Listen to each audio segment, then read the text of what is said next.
Okay, it's 25 minutes to 8 p.m. Welcome back to Salam Media. Time for Tech Talk Part 1. Now, tonight we are obviously privileged enough to have with us tonight, inshallah, Louis Gomes. Now, a Swedish space company called AAC Clyde Space. They've opened their offices in Cape Town, South Africa, through a subsidiary, AAC Space Africa. And CEO Louis Gomes is going to be talking to me about exactly this involvement and space exploration. Tonight's topic is space exploration in South Africa in the African context, the continent as well. And we know geographically we are fortunate enough. And let's listen to what Louis has to add on to this fantastic initiative. I think it's great stuff. Louis, good evening. Welcome to Salam Media and Friday Night Live. Good evening.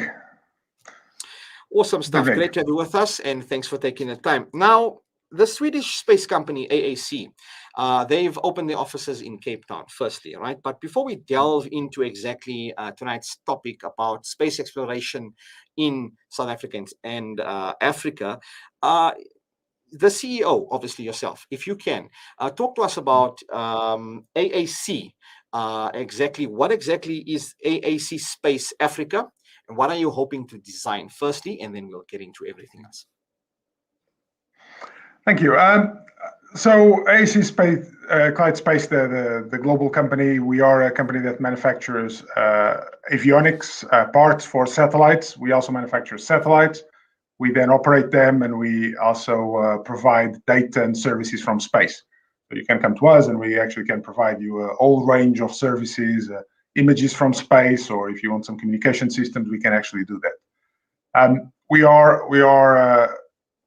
are based in Sweden, as you said, but our biggest production facility is actually in Scotland, where I'm based, and we have also companies in the Netherlands, in the United States, and now in South Africa.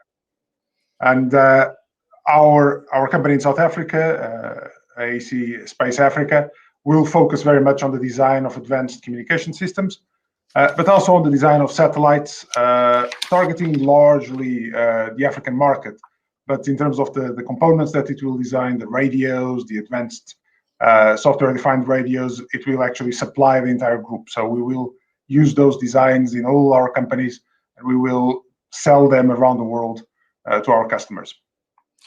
Now, you talk about the group's competence center for advanced radio communication, and 11 years after the 2010 World Cup, we've seen the emergence of obviously everything move from analog to digital. South Africa and Africa itself has embraced the fourth industrial revolution. Now, Dr. Robert van Zyl obviously will work together with you as the managing director, and Francois Visser as a technical director as well, coming with a wealth of experience of over 40 years in small satellites, having pioneered the African CubeSat, right, industry, and through several missions, including the first CubeSat launched by the continent. This is a fantastic achievement. Now, what inspired the decision? You've mentioned obviously interest in Netherlands and the United States and Scotland. What was the turning point and the reasoning for turning to South Africa? So we have worked with this team actually for many years while they were at university. We have worked with South African companies. We actually buy a lot of our communication equipment for our satellites from South Africa. We are buying cameras from South Africa. We have a long history of supplying subsystems and components for the South African space program. So we actually are very familiar with the community, with the space community, with the engineers, with the companies in South Africa. And frankly, it was a very easy decision. If we wanted to have a presence in Africa, South Africa was the obvious country. I've worked with engineers from South Africa now for more than 25 years. In the space industry, they are some of the best, if not the best, engineers I've worked with. So there is a wealth of experience, a wealth of knowledge in South Africa. And as I say, there are people that we knew very well. There is a market developing, so it made perfect sense to actually open our African company in South Africa. Well, South Africa is the gateway to Africa. That's our selling point, obviously, and we are proudly South African. It's fantastic to see South Africa, on the international scale, with the space race, if I may call. We've seen emerging countries like India and China and many other emerging markets delve and explore space on a much more aggressive scale. Now, the need for space services in Africa, it's growing quite rapidly as government, businesses, commerce, communities, they're seeking effective ways to support development and also build the crucial and critical infrastructure that you mentioned, right? Now, talking about this, right? The local presence and the specialist knowledge that you mentioned that we've got here, right? That's going to be put to AAC. It's in an excellent position to meet the growing needs, right? In the African context and the South African context, why is there such a growing demand right now? Is it because we're embracing much more of a digitalized era and more people embracing, the likes of 4G, 5G, the fourth industrial revolution, or what's exactly happening in the aerospace and space, if I may call? Yes. Well, I think it is it's the joining of several different strands of thinking and also of demands and needs. So we have things like, for instance, we are moving towards a more digital society, as you mentioned. Communication becomes a lot more critical, and space has a huge role to play in that. Space has been for many years the enabling infrastructure, the backhaul infrastructure for a lot of our activities on Earth. We don't sometimes realize that, but every time we actually we buy something on the internet, the timing for that comes from satellites. Right. But we have also been developing, for instance, our agriculture now globally depends very much on actually as being monitoring our crops, monitoring the weather from space, monitoring our crops. We calculate yields, we calculate how much food we are producing by using satellites. So all these things are coming together now, and the technology is evolving, so it's much more accessible. It's becoming much easier to develop large constellations, many satellites, so you can actually generate much more data. It can be much more timely, so you can now have almost real-time systems, so they're always giving you information. And then at the same time, we have challenges and threats like climate change globally that are making our weather patterns much more unpredictable. So when you try to use a statistical model for your weather prediction, nowadays it's starting not to work. And we saw that in Europe this summer, for instance. The big floods in Germany. If you use just your normal models, that doesn't work. Yes. So you need to actually start getting a lot more data, much more accurate data and timely data to predict those things. So we have those challenges. And they are coming together with the technology and also with the applications we have been developing for the last 50 years in space. So they're all coming together. So this is a great age for space. Now, you mentioned earlier on that obviously there's a lot of potential for smaller satellites, and you mentioned that you supply parts and you manufacture satellites as well. Now, you've just mentioned to obviously provide accurate data reading, time reports, especially for the agricultural sector as well, in land management, ocean monitoring. I'm sure they would obviously, and weather forecasting, etc. Right now, the ability to provide data from space. Why is this so important? Because many people will say, okay, why don't we just stick with the norm? Okay, yes, you have to evolve with the times, but why would the ability of this cumulative data, collective data that you are capturing, why is it so important? The difficulty that we have usually, if we African just use ground application in the African context, it is very difficult sometimes to actually gather data on a continental or even regional scale. I remember many years ago, I spent many years actually working with the Nigerian government, with the space agency in Nigeria, to develop their satellite systems.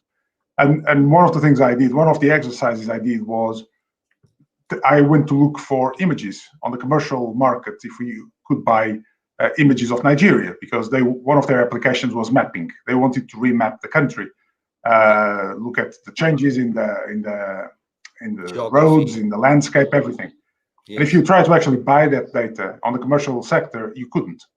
So some of these very large scale activities and monitoring, very large scale monitoring, is very difficult to do without satellites.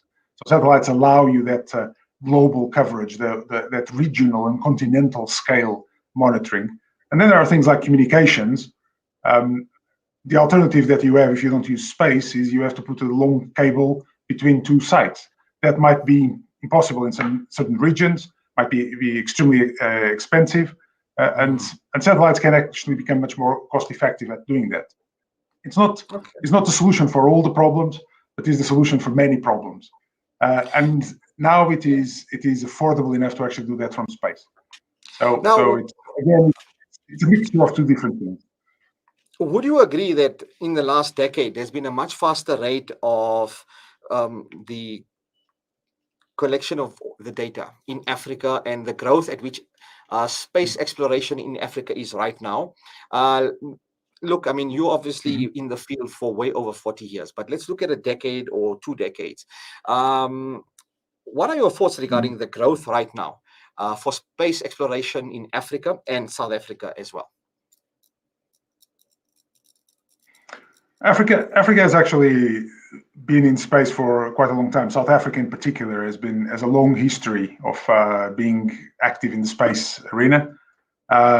Made some very interesting, or designed and built some very interesting satellites in the past. And they were actually designed and built in South Africa. So it has a long history, has a long experience of space. But there are other African countries that have invested quite a lot in space. I mentioned Nigeria. There are countries like Egypt, Algeria, Morocco, Kenya, Ghana. They've Angola have done actually quite a lot of work over the years in developing capabilities to monitor their countries from space, to actually have communication systems from space. Africa is the ideal continent for space applications. It's very large. It has a variety of different natural resources and natural features.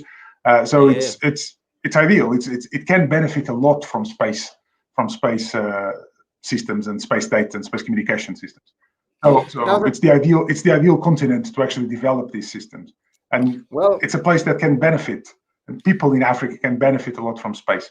And probably jumping, like you said, going to the fourth revolution, jumping directly from the industrial revolution to the digital revolution. So space enables that.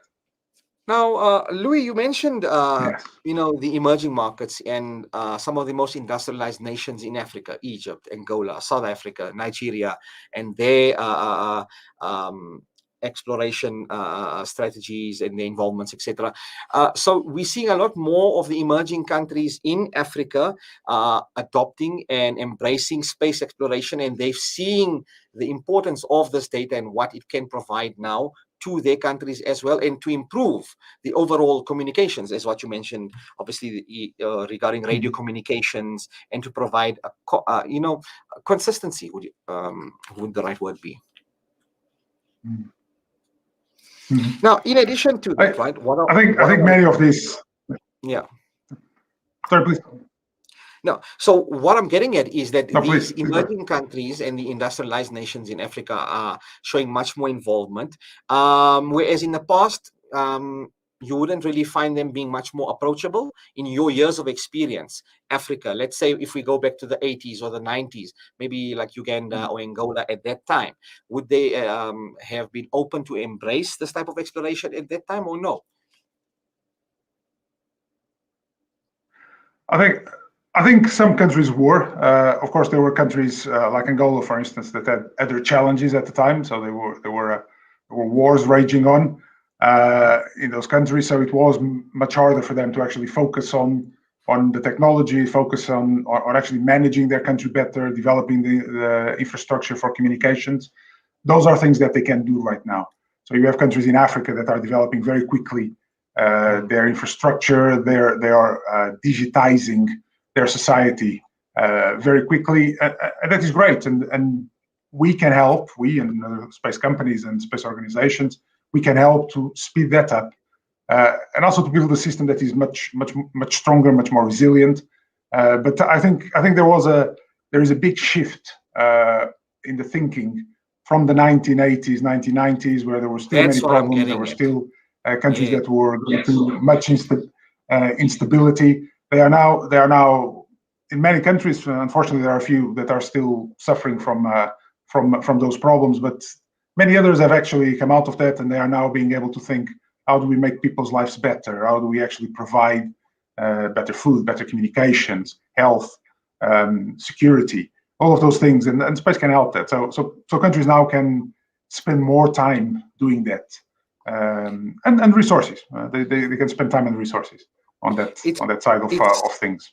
it's great to see them embrace this and actually come out of the box. And Mother Africa is so rich with resources geographically. There's so much benefits that the continent has. Now, when you're looking at your achievement in the time that you're going to be spending in Africa and South Africa, what are you hoping to achieve, Mhm. firstly, in South Africa, and as you expand into the African continent? Obviously, it looks like Africa right now is a emerging market for space exploration and in the aeronautics Mhm. industry, as per se. So this would be the ideal market to be in right now. Yes. So we have several objectives on our when we established AAC Space Africa. So we have objectives that are about technology development. We have certain things that we want to be developed in South Africa that will support all our activities across our group internationally. So we will be producing equipment, designing, producing, manufacturing, and then exporting them to the rest of the world from South Africa. That's one objective. And then the other one is to actually work with companies in South Africa and in Africa and governments to actually develop missions, develop applications, data, data processing systems, all of that range of activities where we have experience and we can help. So it's a two-way traffic. So we will be actually getting a lot of benefit from technology and from designs that we'll then export and use in all our satellites. And at the same time, we want to actually then participate in, as I say, in South African space initiatives. Now, and it's just, I just want to add something on here. Just last week on my Tech Talk segment, we were listening to Sir Richard Branson with Virgin Galactic, and space travel is now actually available at a price. And a week later, we've got satellites now going to be launching from our very own country. How amazing. Just something on to add on to that. Now, your plans obviously to venture further into the African continent. So you're working with partners from South Africa in many of these companies, right? In terms of the competency, you've mentioned the engineers and the people whom you've worked with over the years. But I'm talking now for the youth and for the younger generations and moving forward as we usher towards, 2030, 2035, 2040, etc. Going forward, what do you think should maybe there be more initiatives from the lower level for education and creating awareness in this field? Does South Africa have enough right now? Is South Africa doing enough right now in terms of that and creating awareness for youth involvement in this kind of space? Because I would think that maybe there is a perception that space is all nerdy and geeky and all of that. There are the cynics, but there are people that actually see the benefit of this whole thing. And then there's that one person who wants to be Mr. Evil and press the button with a laser and just destroy the whole planet. But anyway, so getting back to the mentality of the youth and our people in this country right now and in Africa, what are your thoughts on that? I would say I don't know the reality in South Africa recently, unfortunately. Nevertheless, I think I would say that it's a global problem. It's not just the problem of South Africa. Even developed countries have that issue. That is, the youth and people in general don't appreciate the value of space. Like I many times give talks to people, to politicians, to people from outside the industry, and when I tell them what space does for them, they don't really understand. They have never thought that when they buy something on Amazon, for instance, satellites have actually been in the loop. They have actually timed their transactions when they are doing transactions in the bank.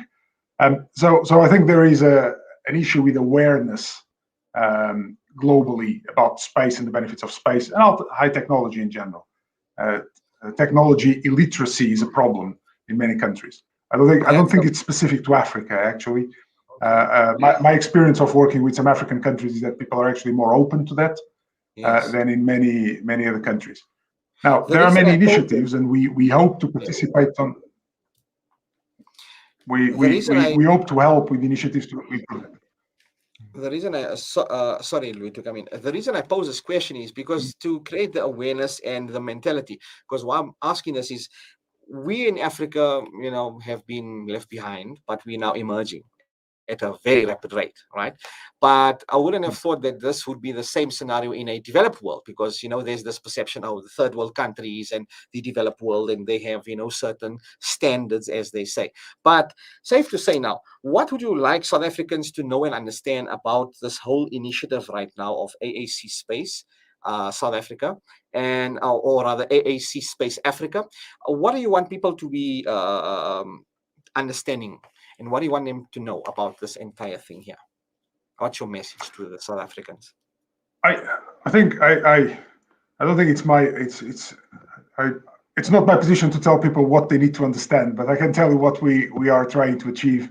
Yeah. And I think is on one hand, we like and we want to work with South African engineers and South African people to actually develop space technology. We believe there is a huge value in doing that.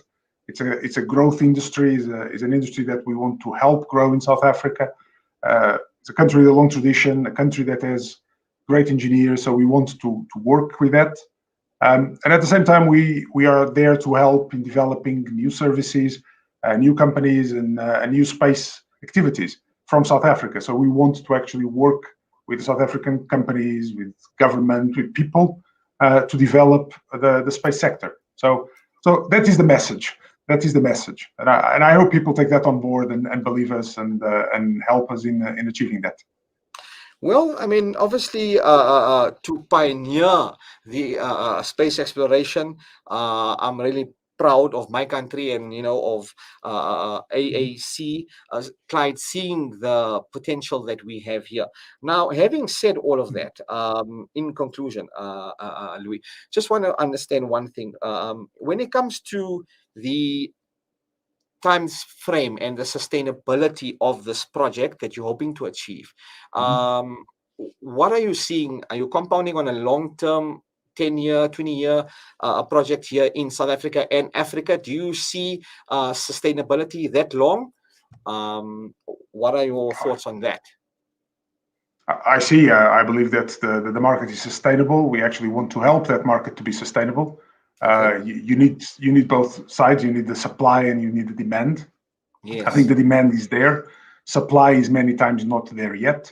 And as I say, that's not a problem just of Africa. That's a problem in many countries. So we see this for the long term. We actually, if we wanted a short term thing, we would have done it in a different way. Establishing a company, starting a company, hiring people, starting to design, create knowledge, and create new designs. That is actually quite a long term commitment from our side. So for us, we are in this for the long run. Yes, and it's costly as well in that regard. And this is just going to bring much more positivity to our country as well. But there's so much still to talk about, but that brings us to 8 p.m. on the dot. Mr. Louis Gomes, the CEO of AAC Space Africa. It's been awesome chatting to you. And I'm looking forward to seeing the satellites being launched. And you might just see me in space, exploring my own space, my space. I look forward for that day. I look forward to that day. Well, cryptocurrency, well, we can talk about that. You never know. Hey, these things can work. The way things are evolving. Mr. Gomes, it's been awesome chatting with you. Thanks so much for your time tonight. We wish you, your team, and the company the very best in South Africa and the African continent. May we all prosper in this regard. Have an awesome evening. Thank you very much. Thank you very much. Thank you for having me. Thank you. It's a pleasure. Cheers. Good night. That's CEO of AAC Space Africa, Louis Gomes, talking about space exploration. So a Swedish-based company have opened offices in Cape Town. And South Africa is the gateway to Africa, and for space exploration, you've heard what he had to say with regards to weather forecasting, ocean monitoring, and the contribution this cumulative data brings to agriculture. There's so much, but we wish the team all the best. And also, the demand from the African space economy is expected to reach about $10 billion in the next 2 to 3 years by 2024. So, yeah, watch your space. Anyway, it's 8 p.m.